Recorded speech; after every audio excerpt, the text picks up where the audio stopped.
श्रीराम जय जय राम। व्यावहारिक वासना तृप्त करण्यासाठी संत नसतात। नोकरी पाहिजे असेल तर ती देणारा जिथे असतो तिथे आपण जातो।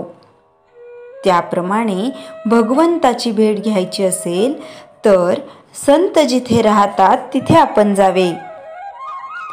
परमेश्वराचे स्वरूप ओळखण्यासाठी संतांकडे जाणे जरूर आहे। संतांचे अस्तित्व त्यांच्या देहात नसून त्यांच्या वचनात आहे। संतांजवळ निर्विषय चित्त असते। रात्री सर्वजण झोपल्यावर शिपाई जसे गस्त घालतात तसे साधू संत आमच्या गैरसावधेत जागृत असतात। आपण झोपी गेलो असताना ते आपली वृत्ती तपासतात। एका बाईला मूल झाले पण त्याला आकडी येऊ लागली। ते पाळण्यात उगीच निश्चित पडून असायचे। ते मूल बरोबर वाढेना, चांगले हसेना, खेळेना। मुलाची ती अवस्था पाहून आईला बरे वाटत नसे। अगदी तसेच संतांना वाटते। शिष्य केला खरा, पण साधनात जर त्याची प्रगती होत नसेल तर संतांना वाईट वाटते। शिष्याची प्रगती होत असेल तर संत स्वतःच्या प्रेमापोटीच शिष्याला सजवील आणि त्याचे कौतुक करील। संतांना फारसे कधी कोणी चांगले म्हणत नाही। त्यांनी एकाचे कल्याण केले तर त्या माणसाचे 10 नातेवाईक त्यांना नावे ठेवतात। संतांना ओळखण्याकरिता जे गुण सांगितले आहेत ते त्यांची परीक्षा करण्याकरिता सांगितले नसून त्यांच्या त्या दृष्टीने उपयोगही होत नाही। त्या गुणांचे आपण आचरण करावे म्हणून ते सांगितलेले आहेत। संताजवळ राहणाऱ्या लोकांना 3 तोटे आणि 3 फायदे असतात। त्यापैकी तोटे असे की 1. वेदांत बोलायला तेवढा उत्तम येतो। 2. संताजवळ राहिल्याने उगीच मान मिळतो आणि 3. ते म्हणजे संत सर्व पाहून घेतील या खोट्या भावनेने हा वाटेल तसा वागतो। आता फायदे पाहूया। पहिला म्हणजे तो जर खऱ्या भावनेने संताजवळ राहील तर तेवढ्यानेच काही साधन न करता सुद्धा त्याचा परमार्थ साधेल। दुसरा, त्याला मान मिळेल पण तो स्वतः मानाच्या अपेक्षेच्या पलीकडे राहील। आणि तिसरा, वेदांत त्याला बोलायला आला नाही तरी त्याच्या आचरणात येईल। म्हणून संतांजवळ राहणाऱ्याने जे सांगतील तसे वागावे।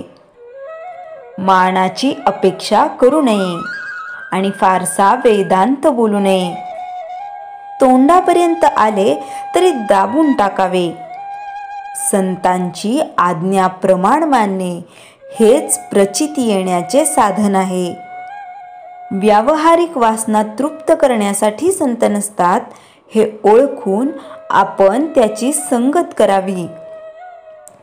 तेल आणि वात असल्यावर दिवा लावायला जसा वेळ लागत नाही त्याचप्रमाणे आपली भूमिका थोडी तयार असल्यावर सत्संगतीचा परिणाम व्हायला वेळ लागत नाही। श्रीराम जय जय राम। चैतन्यवाणी संतांना ओळखण्यासाठी अनुसंधानाशिवाय दुसरे साधन नाही। श्रीराम जय जय राम। गोमातेविषयी काही महत्त्वाच्या गोष्टी। प्रत्येक व्यक्तीचा जन्म गायीचा पुत्र म्हणून होतो म्हणून त्याला गोत्र आहे। प्रत्येक व्यक्तीला मृत्यूनंतर गोलोक धामला जायचे असते।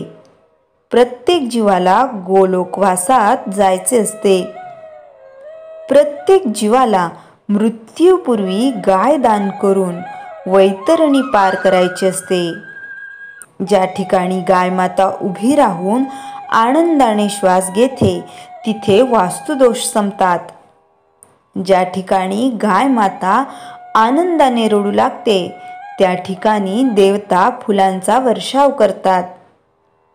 गायीच्या गळ्यात घंटा बांधावी. गायीच्या गळ्यात बांधलेली घंटा वाजवून गायीची आरती केली जाते. गायीची शेपटी डोक्यावर फिरवून दृष्ट काढतात. गोमातेच्या खुरांमध्ये ग्रामदेवता वास करते. गाई माता ज्या ठिकाणी फिरते त्या ठिकाणी साप आणि विंचू येत नाहीत. गायीच्या गोठ्यात लक्ष्मीचा वास असतो. गायीच्या उजव्या डोळ्यात सूर्य आणि डाव्या डोळ्यात चंद्र वास करतो. गायीच्या दुधात सोन्याचे तत्व आढळते, ज्यामुळे रोग होण्याची शक्यता कमीच असते. हनुमानजी मातेच्या शेपटीत राहतात. जर एखाद्या व्यक्तीला दृष्टीदोष असेल तर गायीच्या शेपटीला डोकं लावल्याने दृष्टीविकारापासून मुक्ती मिळते. गायीच्या पाठीवर एक उंच वशिंड आहे. त्यात सूर्यकेतू नाडी आहे. रोज सकाळी अर्धा तास गायीच्या पाठीवर हात फिरवल्याने रोग नष्ट होतात.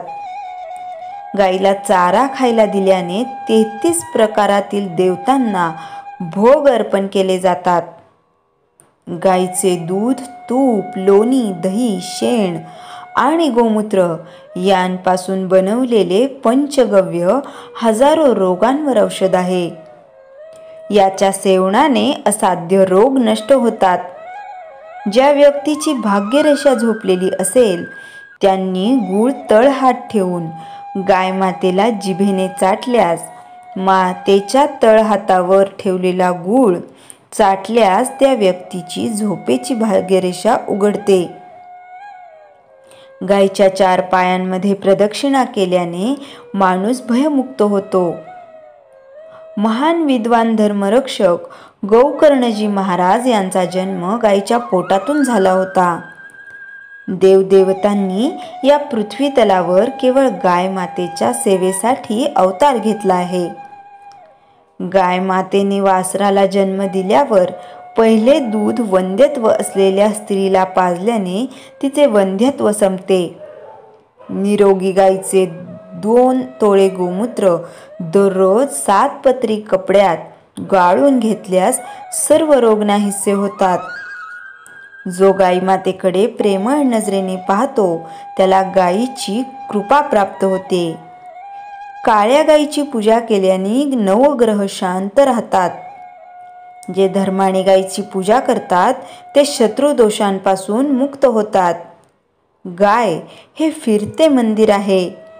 आपल्या सनातन धर्मात 33 देवता आहेत. आपण दररोज 33 प्रकारच्या देवतांच्या मंदिरात जाऊ शकत नाही, परंतु गाय मातेच्या दर्शनाने सर्व देवता दिसतात. कोणतेही शुभ कार्य रखडले असेल, वारंवार प्रयत्न करूनही यश मिळत नसेल तर गायीच्या कानात सांगा, ते रखडलेले काम होईल. गाय ही सर्व सुखाची दाता आहे. श्रीराम जय राम जय जय राम. जयाच्या जनी जन्मनामार्थ झाला, जयाने सदा वासनामात केला. जयाच्या मुखी सर्वदा नाम कीर्ती, नमस्कार तया ब्रह्मचैतन्यमूर्ती. श्रीराम जय राम जय जय राम.